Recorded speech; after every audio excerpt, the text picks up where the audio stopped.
Good morning, dear students. Today we are going to do the chapter letter writing. We are going to learn today how to write the letters. First of all, let us come to know how many types of letters are there.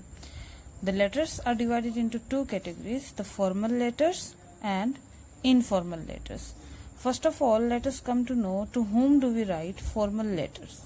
Formal letters are usually addressed to government officials, businessmen, banks, school principals, etc.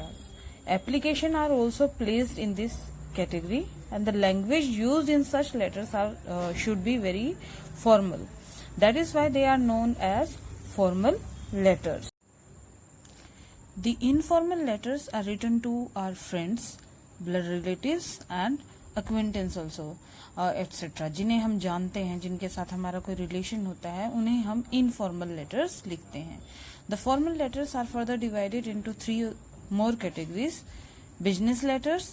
Business letters जो हैं इन्हें use किया जाता है to make enquiries and placing orders etc.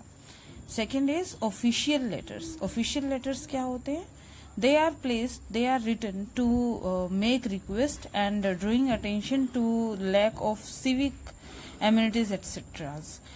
जैसे कोई आपने किसी इशू के रिगार्डिंग आपने लेटर लिखना है किसी अथॉरिटी को, नियर बाई अथॉरिटी को या किसी ऑफिशियल को, तो वो लेटर्स इसमें शामिल होते हैं. रिक्वेस्ट करनी है आपने एरिया से रिलेटेड किसी प्रॉब्लम के लिए, तो वो लेटर्स जो है वो ऑफिशियल लेटर्स की कैटेगरी में फॉलो करते हैं. Next is the letter to editor. ये बहुत ही इम्पॉर्टेंट टाइप ऑफ लेटर है जो हम अक्सर यूज करते हैं, एग्जाम्स में भी पूछा जाता है इनके बारे में, और ये इसी टाइप के लेटर्स मोस्टली आपसे एग्जाम में पूछे जाते हैं. सो ये किस लिए यूज किए जाते हैं? Expressing views on matters of public importance. Public importance के जो इश्यूज होते हैं उनमें अपने व्यूज एक्सप्रेस करने के लिए लेटर टू एडिटर लिखा जाता है, and that is the most common form of writing formal letters. Now let us discuss the format of an informal letter. सबसे पहले हम इनफॉर्मल लेटर का फॉर्मेट डिस्कस कर लेते हैं, इसके बाद हम फॉर्मल लेटर करेंगे. अब इनफॉर्मल लेटर्स हमने कहा कि लिखे जाते हैं अपने रिलेटिव्स को, फ्रेंड्स को, अपने ब्रदर सिस्टर्स को, अक्वेंटेंस एक्सेट्रा को, जिन्हें हम जानते हैं. अब सबसे पहले जो इसमें है, the first part is the sender's address, then the date, then the salutation and the letter, the body of the letter, and then it is a complimentary closing, and then last one is your signature with your name of the sender, यानी आपका नाम. अब सबसे पहले हमारे पास यहाँ पर एक एग्जाम्पल है फॉर्मेट, जो फॉर्मेट ऑफ इनफॉर्मल लेटर है. हमारे पास एक लेटर का फॉर्मेट यहाँ पर बना हुआ है. सबसे पहले एड्रेस लिखा हुआ है. When we write the address हमारा 3 पार्ट में डिवाइड होता है. हाउस नंबर होता है, स्ट्रीट नंबर होता है, आपका ब्लॉक होता है, फिर जो सिटी या वो टाउन जहां पर आप रहते हैं वो. अब सेंडर्स एड्रेस यानी आपका एड्रेस, जहां से लेटर लिखा जा रहा है. अब C2159 यहाँ पे हमने एड्रेस दिया है, ये मकान नंबर है आपका, हाउस नंबर है. B लेन आपकी स्ट्रीट है, लेन है, और HD block, new Delhi. That is the sender's address. Sender's address है, ये प्रॉपर नाउन होता है, तो फर्स्ट लेटर जो है इसका हमेशा कैपिटल में लिखा जाना चाहिए. Next is the date. अक्टूबर 12 का डेट है यहाँ पे 2020. हम लिख सकते हैं अभी हम आज की डेट, जिस डेट पर आप लेटर बिगिन करते हैं, जिस डेट पर आप लेटर लिख रहे होते हैं, वो डेट आपने लिखनी होती है. आफ्टर दैट द सैल्यूटेशन यानी आपकी ग्रीटिंग्स फॉर्म, जो आप लेटर जिनको भी लिख रहे हैं आप उन्हें कैसे ग्रीट करेंगे. आपके नोन है, आपके फ्रेंड है, आपके ब्रदर हैं, सिस्टर हैं, कौन है, उनके अकॉर्डिंग आप लिखेंगे. जैसे ये लेटर जो हमने लिया है, जो लेआउट, वो डियर अंकल कह रहे हैं, यानी हम लेटर जो है अपने अंकल को लिख रहे हैं. Then body of the letter होती है, ये 150 to 200 वर्ड्स में आपको लिखना चाहिए. और लास्ट में जब आप इसे क्लोज करते हो तो योर्स अफेक्शनेटली के साथ, क्योंकि आप उन्हें जानते हैं, वो आपके अंकल हैं, आपके नोन है, आपके रिलेटिव है, तो योर्स अफेक्शनेटली. और फाइनली आपका नाम और आपका सिग्नेचर यहाँ पर मेंशन किया जाता है. This is the layout of the informal letter. Now let us discuss about the sample of an informal letter. एक इनफॉर्मल लेटर का हम सैंपल करते हैं. Suppose you are Rahul and your friend has failed in grade 6. Write a letter to encourage him to try again. हमें एक letter लिखना है अपने फ्रेंड को जो फेल हो गया है और हमें उसे एनकरेज करना है ताकि वो दोबारा ट्राई करे. तो हमने सबसे पहले लिया है that is the sender's address. आपका एड्रेस 67 मॉडल टाउन कुरुक्षेत्र. जुलाई 20 को लेटर लिखा जा रहा है, जुलाई 20, 2020. अब डियर करण सैल्यूटेशन जो आपके दोस्त का नाम है. Now the body of the letter. The result of grade 6 was declared yesterday and I felt sorry not to find your name in the successful candidates. I went through the list several times but to no purpose. कि कल 6th standard का result declare हुआ और मुझे बड़ा दुख हुआ कि वहाँ पास सक्सेसफुल होने वाले कैंडिडेट्स में, पास होने वाले कैंडिडेट्स के नाम की लिस्ट में आपका नाम नहीं था. मैंने कई बार वहाँ पर नाम ढूंढा लेकिन आपका नाम वहाँ नहीं था. I never expected that you would not get through the examinations. मैंने कभी एक्सपेक्ट नहीं किया था कि आप ये एग्जामिनेशंस पास नहीं कर पाओगे. तो I advise you not to give away despair. कि तुम उदास नहीं होना, निराश नहीं हो जाना है. Examinations are not a sure test of one's ability. अब यहाँ कंसोल कर रहे हैं आप अपने फ्रेंड को, उन्हें हिम्मत बंधा रहे हैं कि एग्जामिनेशंस जो होते हैं वो एबिलिटी टेस्ट करने का जरिया नहीं होता है. Please do not take your failure too hard. अपने दिल पर नहीं लेना आप इस फेलियर को, बहुत ज्यादा दिल से नहीं लगा लेना, ज्यादा आप इससे दुखी नहीं होना. Work hard for the next year. अगले साल के लिए और मेहनत कीजिए. फेल होना, पास होना, तो these are the ups and downs of life, ये होता है. Now god will bless you with better luck next time. ईश्वर नेक्स्ट टाइम, अगले बार के लिए आपकी बहुत मदद करेंगे and you will definitely be pass.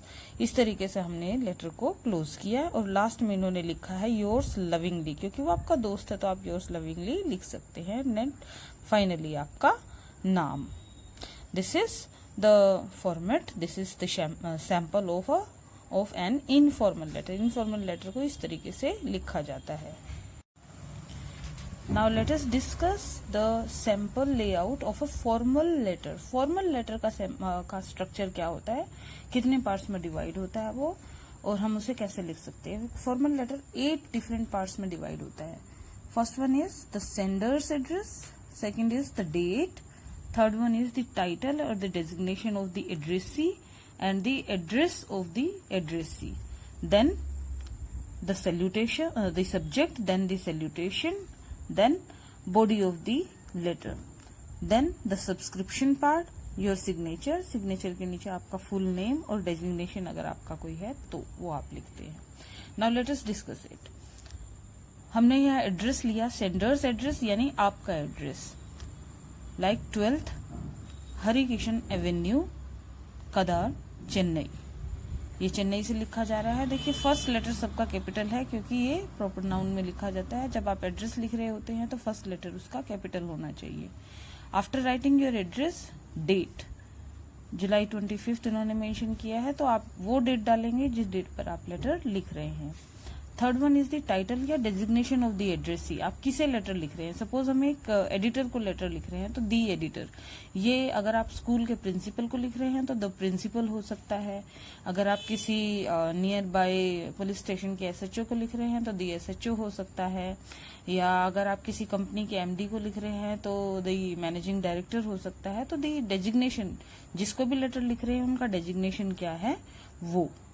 After that address, उनका एड्रेस आप लिखेंगे. अगर न्यूज़पेपर है तो यहाँ हमने लिखा है द मेल चेन्नई, ये न्यूज़पेपर का नाम है. फिर उसका एड्रेस है कहाँ से वो पब्लिश होता है और अन्नानगर.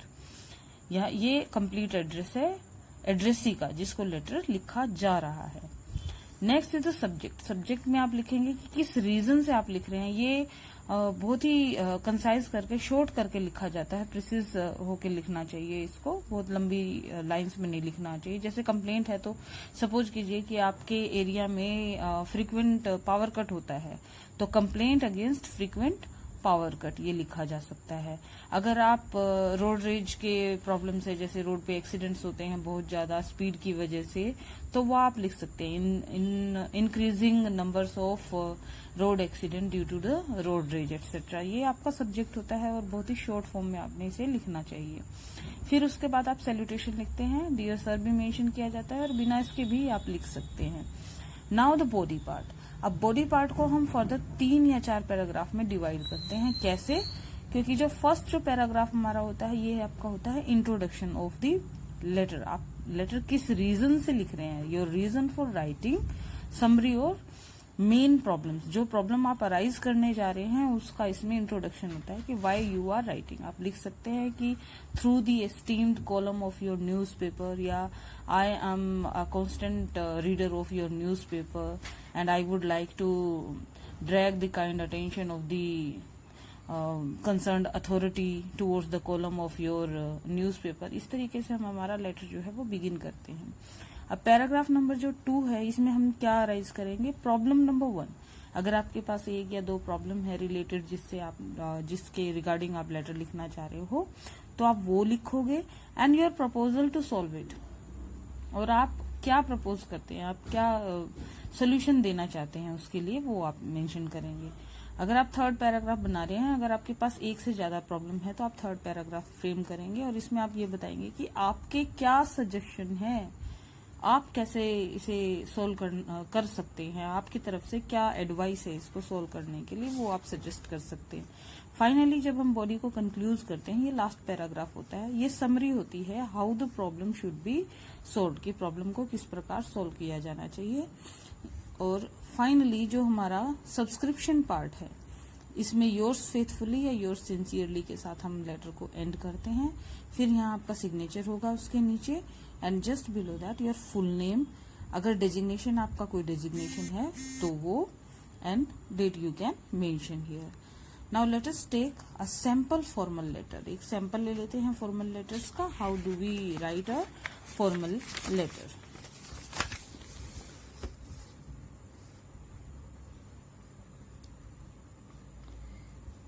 देखिए यहाँ पर एड्रेस मेंशन किया गया है, house number 476, block A, Indira colony, Panipat, March 3rd 2020। अब किसे लिख रहे हैं? म्यूनिसिपल कमेटी के प्रेसिडेंट को लिखा जा रहा है, द प्रेसिडेंट म्यूनिसिपल कमेटी। क्या सब्जेक्ट है? Request for the park for children, बच्चों के लिए एक पार्क का रिक्वेस्ट करना है। तो डियर सर या मैडम दोनों आप लिख सकते हैं, क्योंकि वी डू नॉट नो कि प्रेसिडेंट ऑफ म्यूनिसिपल कमेटी जो है वो मेल है या फीमेल है, तो डियर सर और डियर मैडम आप लिख सकते हैं, बोथ स्लैश डाल के। Now body, it is a matter of regret that there is no park for children in our area, कि हमारे एरिया में बच्चों के लिए कोई पार्क नहीं है। Children have no place to play, बच्चों के पास खेलने के लिए कोई जगह नहीं है। They play either on the street और ऑन द रोड साइड। अब ये इन 2 लाइनों में इन्होंने हमारी अपनी प्रॉब्लम जो है वो रख दी है और रीजन रख दिया है कि किस रीजन से हम ये लेटर लिख रहे हैं। इन्होंने कहा कि या तो बच्चे गलियों में खेलते हैं या फिर सड़क के किनारे खेलते हैं। Their lives are always at stake, उनका जीवन जो हमेशा है वो दांव पर लगा रहता है, क्योंकि सड़कों पर व्हीकल चलते हैं, रोड पर व्हीकल चलते हैं, तो किसी भी समय उनका एक्सीडेंट हो सकता है, वो किसी व्हीकल की चपेट में आ सकते हैं, तो there is always some danger. There may be mishap because of this act, इस वजह से उनके साथ कोई दुर्घटना हो सकती है। एनी व्हीकल में क्रश दीज चिल्ड्रन, किसी भी समय कोई भी व्हीकल आते जाते इन बच्चों को हानि पहुंचा सकता है, इन्हें क्रश कर सकता है। It is the duty of the civic authorities, अब अथॉरिटीज की ड्यूटी है। यहाँ देखिए हम अपना प्रपोजल रख रहे हैं, हम बता रहे हैं कि क्या करना चाहिए।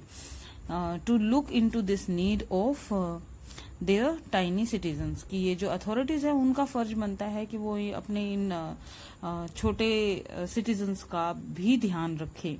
सो इट इज रिक्वेस्टेड, अब फाइनली वो रिक्वेस्ट पुट कर रहे हैं कि that at least 1 park can be maintained for children, की हमारी लोकेलिटी में कम से कम 1 पार्क जो है वो बच्चों के लिए जरूर बनाया जाए। फाइनली यहाँ पे लेटर को एंड किया जा रहा है, योर्स फेथफुली, नाम आपका, जो अब जब आप लेटर लिखें तो आप अपना नाम यहाँ पर लिख सकते हैं।